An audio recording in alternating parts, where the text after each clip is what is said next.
Previously on Alan Wake, I wrote a horror story that has come true. Thomas Zane did the same in the 70s. You will go no further. If I continue like the Dark Presence wants me to, the story I'm writing won't save Alice. It's a horror story.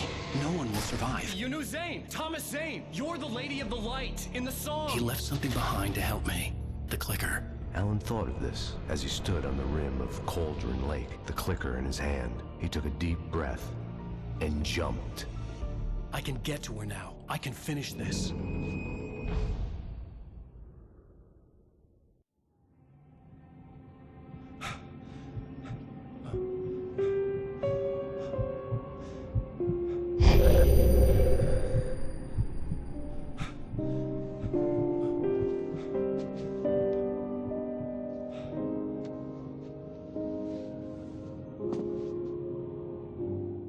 I had a hangover. My head was about to explode and the light hurt my eyes. I needed my sunglasses and painkillers to dull the pain. In one of my finer moments of self-deception, I swore to quit drinking.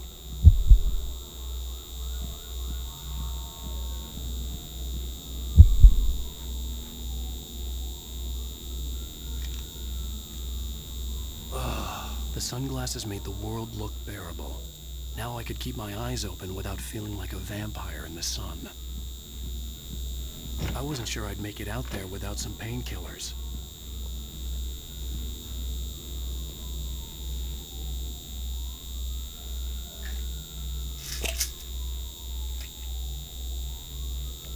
The pills worked fast. The prospect of being awake started to seem bearable again.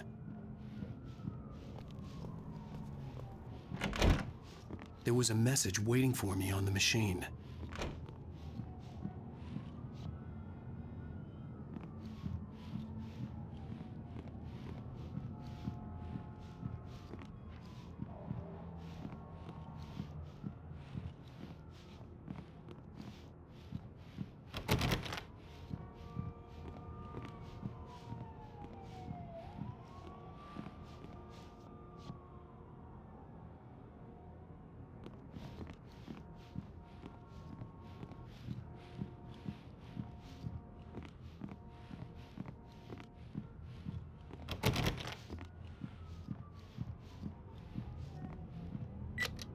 One new message. Ow! Are you still asleep? Wakey, wakey! You should have your show on your TiVo. If Alice wasn't too mad to record it. And she called me earlier and really chewed me out. Yeah, we went a little overboard last night. But parties are a part of this business. Al, look, I'm saying this as your friend. She's not doing your career any favors by trying to run your life like that, okay? I'll talk to you later, Al. Watch the show!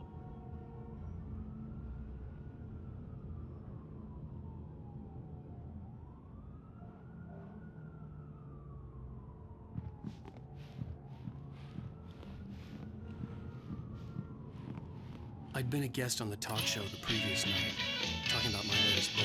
The show was supposed to be waiting for me on our TV. Thank you, everybody. We have a great show tonight. I've been talking with the best-selling author Alan Wake about his new book, The Sudden Stop. Yeah, good read. Go buy it. No, it is a good read. Look, I'm gonna be honest here. Is that wise?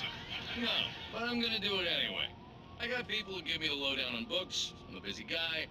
But this one, I actually read from cover to cover. I mean, I'm a big fan. Wow, thanks. Now, this might be a spoiler for those who haven't read the book yet. Based on the sales figures, the 2 people out there who haven't read the book yet. But this last book is all about the death of the main character, the hard-boiled New York detective, Alex Casey. Now, there's been a lot of outrage about this. Why the hell did you kill Casey?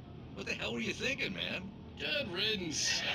No, seriously though, 7 years and 6 books is a long time. He was a gloomy guy to spend all your working hours with, and it was a good run. But it's time to explore new things. My next book will be a departure from the old for me. You selfish bastard, always thinking of yourself. Well, you've certainly given us a lot of entertainment over the years. And now that you mention it, Casey was a gloomy guy. Never had much luck with his love life with the ladies. Was that Autobiographical in any way?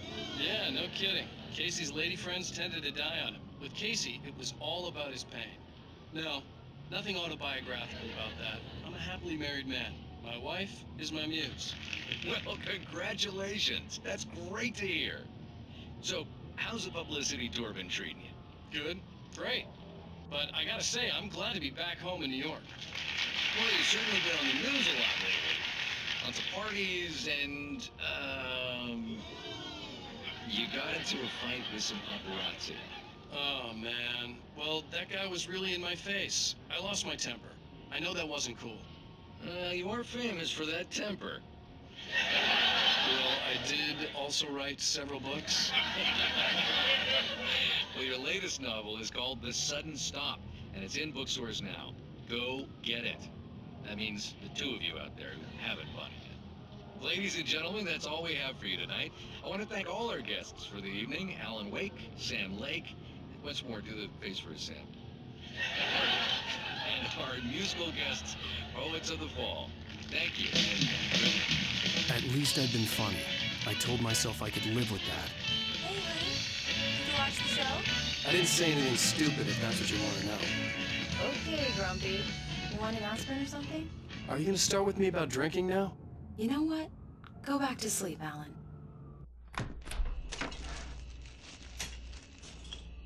What? Now you can't even talk to me? Well, this morning I was angry because you said you'd be home at midnight and you showed up at 7 a.m. and passed out in mid-sentence. Now I'm over it. Are you angry? This goddamn tour. It's gotten out of hand. Oh, honey. It's almost over, right? We can get back to normal. Then you can start writing again. I'm sorry, honey. Alan, you're not thinking straight. Just take a shower and go back to bed, huh? Yeah, you're right, honey. I'm sorry. Once this is over, let's go away together. A vacation. Just you and me. Some peace and quiet.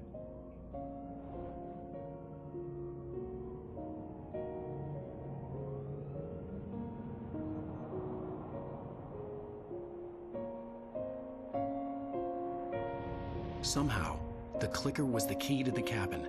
I had to return to Cauldron Lake to save Alice.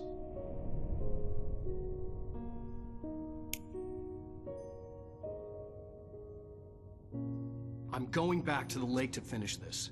I'm going to write an ending to the story in the manuscript on my own terms, to make it all right. Why can't you just write it here? The last page is still in the typewriter. I need to read it first. Everything needs to be just right. Zane tried to cut some corners, and it didn't end well. Okay, ready when you are. I'm sorry, Sarah, but I need to do this alone. Barry, take her gun. Miss Weaver, close the door when I leave.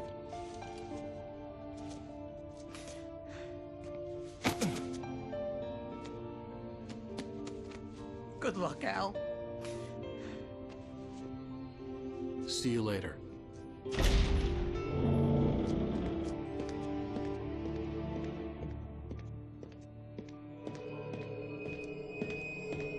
When I got out, it was warm and sunny.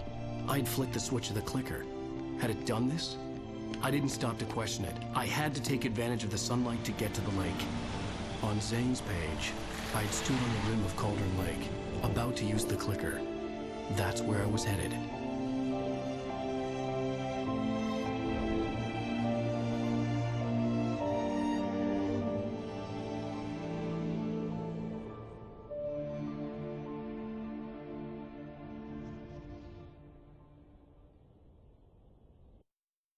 Alone, in daylight, surrounded by the beauty of the Pacific Northwest landscape. It was hard not to let doubt creep in one last time. I could still chalk everything up to a dream, a delusion.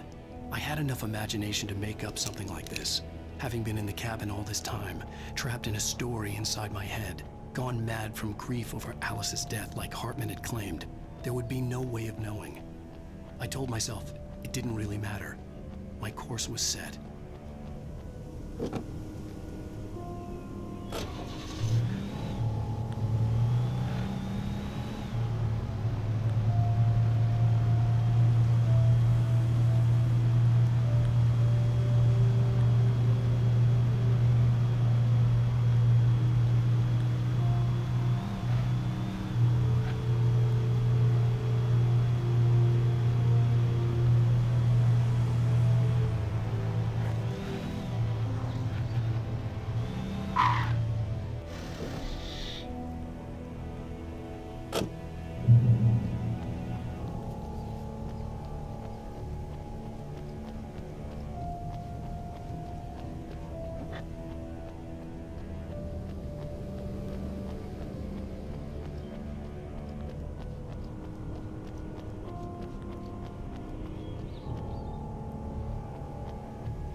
I will kill your wife.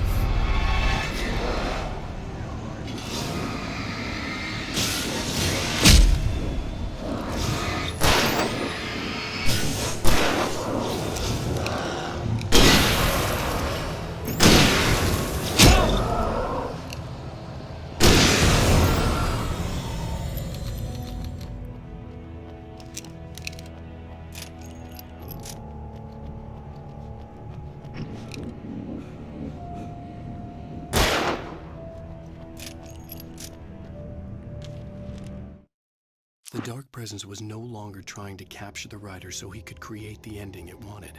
The writer knew too much. He was too strong. And he carried a weapon left behind by Thomas Zane, something that could hurt it. Now, the darkness was doing everything in its power to simply stop the writer from ever reaching Cauldron Lake and the dark place it came from.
This had obviously been the room where Agent Nightingale had stayed when he hadn't been busy harassing me.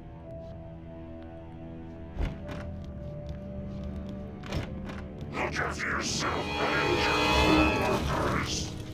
Could have fooled me, pal.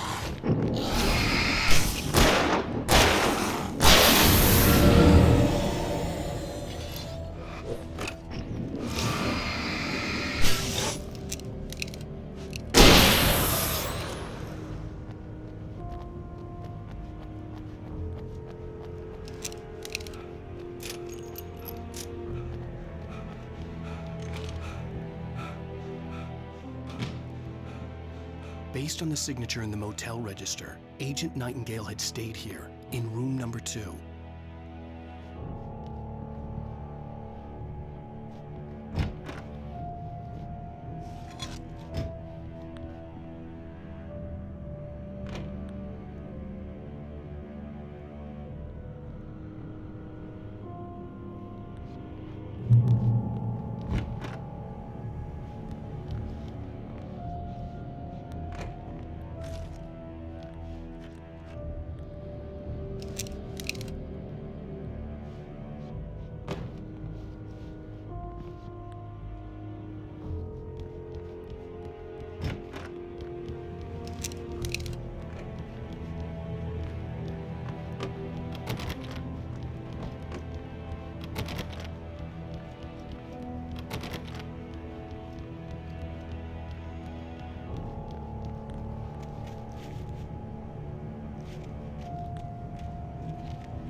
The bottom of Cauldron Lake was a graveyard of things the lake had claimed in one way or another over the decades.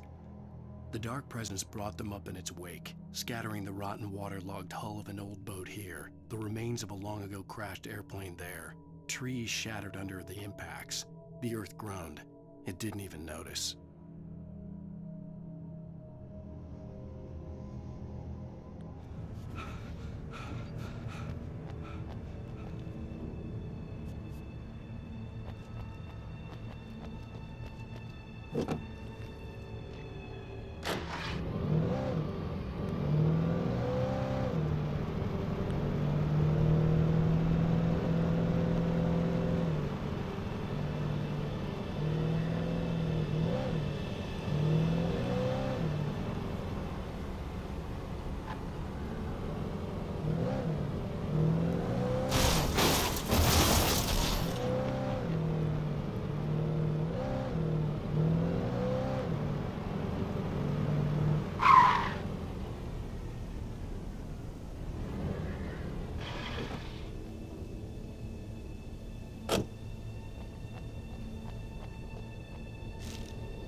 In the end, Barry wasn't going to shoot Sarah.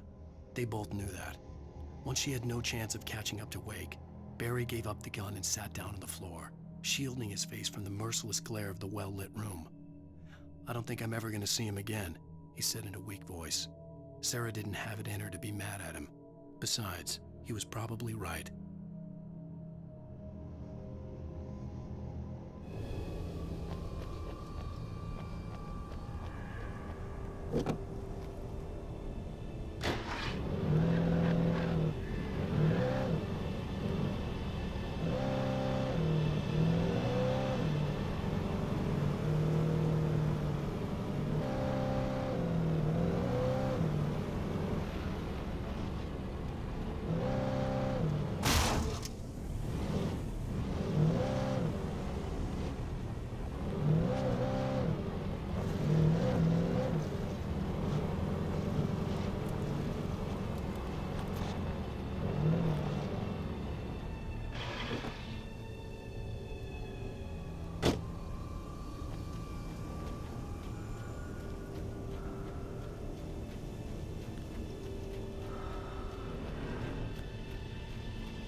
I had to get the gate open.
Zane cut its heart out, but it didn't die.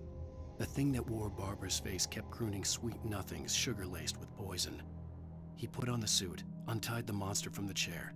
The thing in his arms thrashed weakly, but he held fast. He stepped outside, off the pier, and into the dark water, a sinking pinprick of light descending toward a bottom that never came.